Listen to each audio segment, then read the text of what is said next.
Oke, ada sebuah cerita tentang seorang manajer yang akan menerima 3 orang sales marketing yang akan diterima di perusahaan tempat dia bekerja.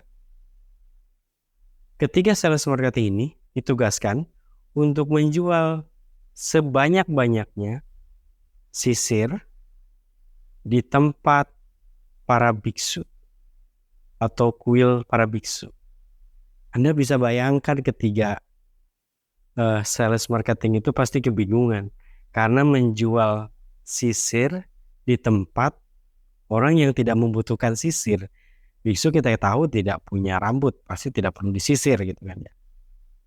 Oke, langsung pada hasilnya, ternyata sales pertama itu hanya mampu menjual 1 sisir. Itu pun dia memohon-mohon, meminta bantuan kepada salah seorang biksu untuk membeli 1 sisir tersebut. Lalu sales kedua, dia mampu menjual 10 sisir. Loh, kok bisa? Nah, ternyata dia menjual bukan kepada biksunya, tetapi kepada orang-orang yang berkunjung ke kuil tersebut. Karena kuil tersebut terletak di atas perbukitan yang pemandangannya indah, kemudian banyak angin sepoi-sepoi, sehingga banyak yang rambut para wisatawan itu tergerai oleh angin, sehingga perlu disisir. Ya. Dan yang luar biasanya, sales ketiga mampu menjual 500 sisir. Loh, kok bisa? Apa yang dia lakukan? Dia datangin kepala biksu yang di sana. Nah, kemudian dia coba untuk mempresentasikan ini sisir bisa dijual oleh para biksu yang kemungkinan nanti akan dibeli oleh para wisatawan yang datang ke sana. Ya. Tapi sebelumnya sisir itu tentu dibungkus terlebih dahulu, dikasih kemasan yang menarik. Kemudian sisir itu diberikan cap nama kuil para biksu tersebut gitu ya. Kemudian baru dijual. Ternyata para biksu tersebut menyanggupi dan membeli sisir itu dan dijual oleh para biksu agar para biksu bisa bertahan hidup tanpa harus dengan meminta sedekah kepada masyarakat. Kalau kita lihat dari cerita tersebut, ketiganya kita bisa lihat. Sales pertama adalah orang yang berpikir biasa aja, ya begitu-begitu aja lah, istilahnya tidak berpikir jauh. Sales kedua berpikir melakukan hal yang umum saja dilakukan. Sementara sales ketiga ini berpikir yang berbeda, cara berpikir dia beda, cara bicara dia beda, melihat sudut pandang sebuah masalah juga berbeda. Gitu, karena masalah itu kan memang tergantung bagaimana sudut pandang kita melihat gitu ya. Bisa jadi buruk, bisa jadi jelek gitu ya.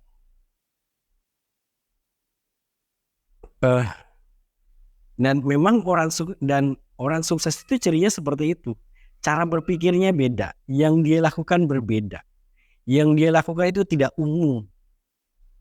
Itu biasa yang dilakukan oleh orang-orang yang insya Allah kedepannya akan sukses.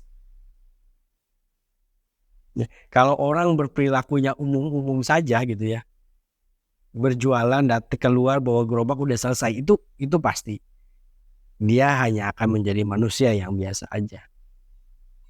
Sulit untuk mencapai kekayaan. Tetapi orang yang punya perkiraan cara berbeda, dia jual, dia kemas, dia jualkan lewat online, dia juga jual keluar, dia tawarkan ke beberapa perusahaan agar bisa berlangganan, itu akan berbeda hasilnya. Kadang orang yang berbeda itu belum tentu aneh gitu ya. Memang orang yang cerdas, orang pintar, orang yang sukses itu berperilakunya berbeda, tidak umum oleh orang lain. Nah, kita jangan selalu memandang orang lain ketika berbeda lalu kita judge bahwa dia itu salah. Belum tentu. Orang yang selalu mengikuti aturan umum, ya aturan umum, apalagi aturan hanya untuk menyelamatkan dirinya sendiri gitu ya, tanpa berbuat hal yang lebih baik itu, maka dipastikan ya jalannya hanya umum saja, datar-datar aja gitu. Tidak akan berbeda, tidak akan sukses untuk ke depan. Nah, cara berpikir kita adalah kita harus berbeda. Berbeda dalam hal kebaikan. Kemudian dan berbeda untuk memberikan yang terbaik. Kita bisa memberikan yang terbaik itu yang biasa saja. Tapi kalau kita bisa berbeda memberikan yang lebih baik daripada yang kita orang lain lakukan, itu jauh lebih baik. Selalu memberi itu ya. Dan orang yang memberi itu kan karena punya harta, karena punya kecerdasan. Kalau nggak punya itu sulit untuk memberi, ya. Ujung-ujungnya kita yang justru meminta. Dan orang sukses itu tidak pernah meminta, dia selalu memberi. Gitu ya. Selalu berpikir beda, lihat sudut pandang yang berbeda sebuah masalah itu. Jangan pernah melihat salah, benar, cuman benar saja. Lihat lebih mendalamnya. Ketika ada kesalahan, bukan untuk menyalahkan. Ketika ada kesalahan, untuk diperbaiki. Ketika sebuah kebenaran, bukan untuk besar kepala, tapi was-was atau waspada, jangan sampai berbuat salah.